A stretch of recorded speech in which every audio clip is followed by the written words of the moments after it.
SBS 뉴스입니다.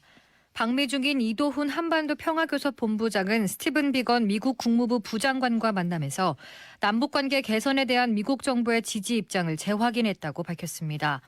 이 본부장은 또 한미 양국이 한반도의 완전한 비핵화와 항구적 평화 정책에 관해 긴밀히 공조한다는 데 대해서도 합의했다고 말했습니다. 이 본부장은 해리 해리스 주한 미국 대사의 주권 침해 논란과 관련해선 미국 측 인사들이 해리스 대사의 직설적 화법으로 인해 와전된 측면이 있다며 미국은 주권 국가로서 한국의 결정을 존중하고 한미 공조의 틀 안에서 계속 협의해야 한다는 인식을 피력했다고 전했습니다.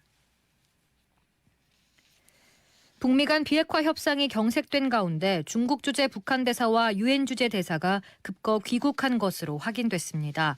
지재룡 주중 북한 대사와 김성 유엔 주재 북한 대표부 대사는 오늘 오전 베이징 서우두 공항에서 고려 항공편으로 평양으로 향했습니다.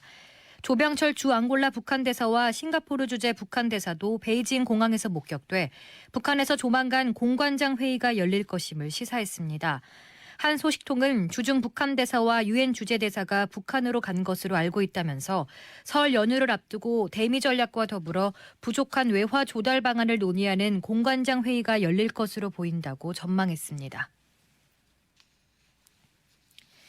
중국 중부 후베이성 우한에서 발생한 신종 코로나 바이러스로 인한 중국 내 폐렴 환자가 4명 더 늘었다고 우한 보건당국이 밝혔습니다. 중국 우한위생건강위원회는 현지 시간으로 지난 16일 우한에서 4명의 남성이 추가로 확진 판정을 받아 지금까지 중국 내에서 확인된 환자 수가 45명으로 늘었다고 밝혔습니다. 추가 환자 4명은 지난 5일에서 8일 사이에 바이러스에 감염됐고 중증 환자는 없는 걸로 전해졌습니다. 그동안 중국 내에서 확인된 우한 폐렴 환자 가운데 2명은 사망했고 5명은 중증 환자로 분류돼 집중 치료를 받고 있습니다. 다음 주에는 지난해 우리나라 경제 성장률 발표에 관심이 집중될 전망입니다. 한국은행은 다음 주 2019년 4분기 및 연간 실질 국내 총생산 GDP 증가율 속보치를 발표합니다. 정부가 제시한 성장률 2% 목표 달성 여부에 관심이 쏠리고 있습니다. 지난해 한국 경제는 전반적인 성장세 약화와 함께 미중 무역 분쟁 고조와 반도체 경기 부진으로 어려운 시기를 겪었습니다. 작년 3분기 성장률을 고려하면 4분기 수치가 0.93에서 1.3%를 보여야 성장률 2% 목표가 달성됩니다.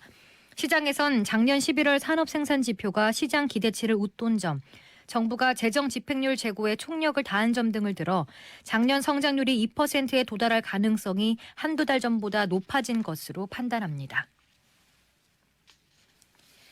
이번 달부터 건강보험료율이 3.2% 오릅니다. 급속한 고령화에 따라 장기요양 보험료율도 10.25% 인상됩니다. 사상 최대 인상폭입니다. 보건복지부와 건강보험공단에 따르면 이런 내용의 국민건강보험법 시행령 일부 개정령안과 노인장기요양보험법 시행령 일부 개정령안이 이번 달부터 시행됩니다. 2019년 3월 평균 보험료를 기준으로 했을 때 올해 1월부터 직장인 본인이 부담하는 월 평균 건보료는 11만 2,365원에서 11만 6,018원으로 오릅니다.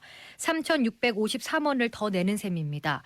지역 가입자의 가구당 월 평균 보험료는 8만 7,067원에서 8만 9,867원으로 2,800원이 인상됩니다. 인상된 보험료율은 12월까지 적용됩니다. 오늘 밤은 전국이 대체로 맑은 가운데 수도권과 충북, 전북의 미세먼지는 나쁨 수준을 보이겠습니다.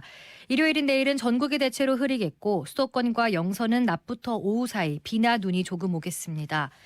서울과 영서에는 5mm 미만의 비가 내리겠고 강원 영서에는 1에서 5cm의 눈이 예상됩니다.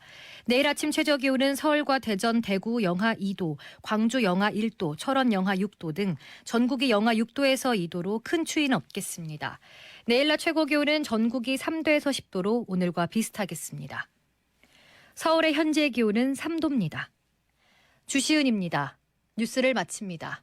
SBS